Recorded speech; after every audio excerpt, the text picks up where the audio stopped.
Hey, this is Ben Solomon, and welcome to this episode of the Techno Leadership Show. In this episode, I want to share some of my thoughts around how to improve retention in your current situation. This is specifically for managers and leaders, but also sometimes you might have like a senior engineer who manages juniors in your team. So it's helpful for you as well to understand this from a psychological perspective, as well as from a perspective of how we as humans react in certain circumstances. And the things I see in a lot of organizations, I've worked in big organizations as well as small organizations.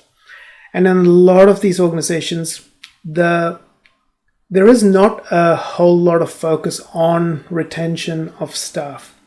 There's not real focus. Like, they don't look at it from the perspective of how does this particular employee perceive the organization, perceive their responsibilities, and perceive their quality of life while working in the organization. And these are very important things. We are still going about treating employees and people, a lot of organizations, I'm not saying every organization, I have seen some people who are doing fantastic work and I'm inspired by them. But then there's still a significant portion of businesses and organizations that work on an almost industrial age model, which is they think, look, we're paying you, you come in, do your job, go away, sort of thing. And that mindset might have worked 50 years ago. But today, it's different because of certain things. You see, 100 plus years ago, people were struggling, and this is basically from Abraham Maslow's hierarchy of needs. So back then, people were struggling for basic subsistence, which means food, shelter, those sort of things.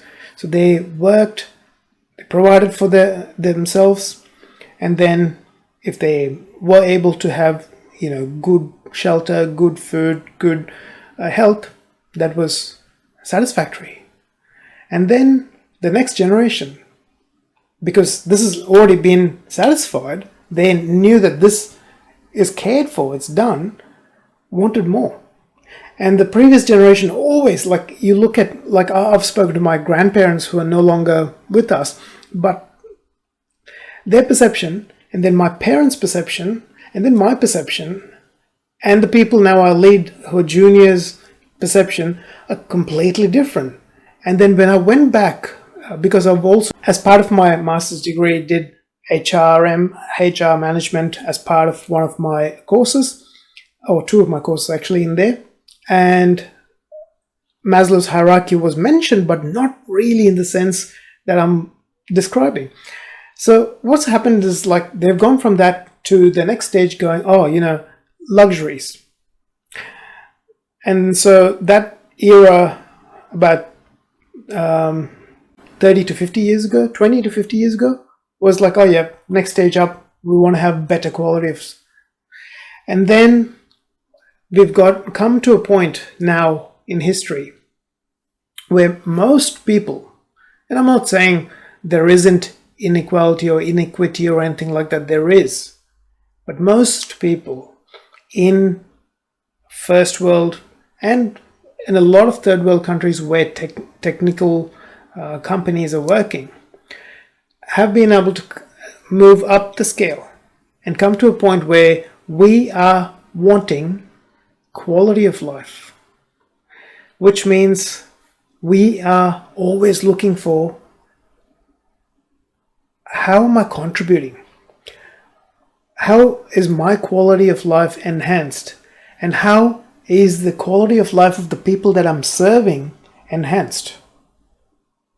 And that means thinking about management, thinking about retention changes completely.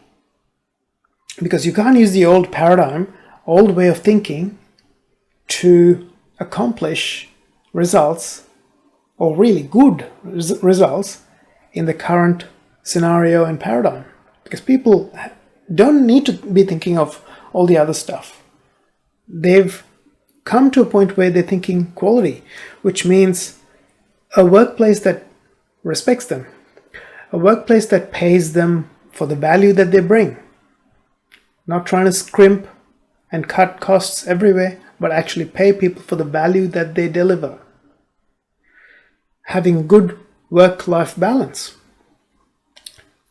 For me, I look at it as work-life integration, which means, one, I need to find out what my core values are, my strengths are, and how they contribute to the work that I do.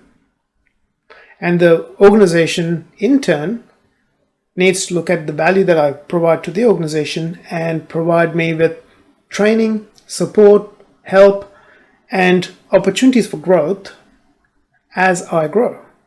And if that doesn't happen, at least an opportunity to grow and move away from the organization to some other organization,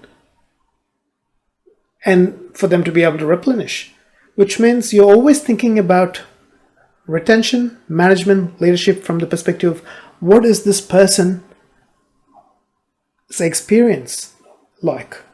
What do they want to experience? And same thing can be taken across to customers. And if you want to retain customers in an organization with your business, your products, your services, you've got to think about what is the experience that they want to have and they want to experience, and how can we provide it to them at the best possible value, provision, cost, and everything else combined.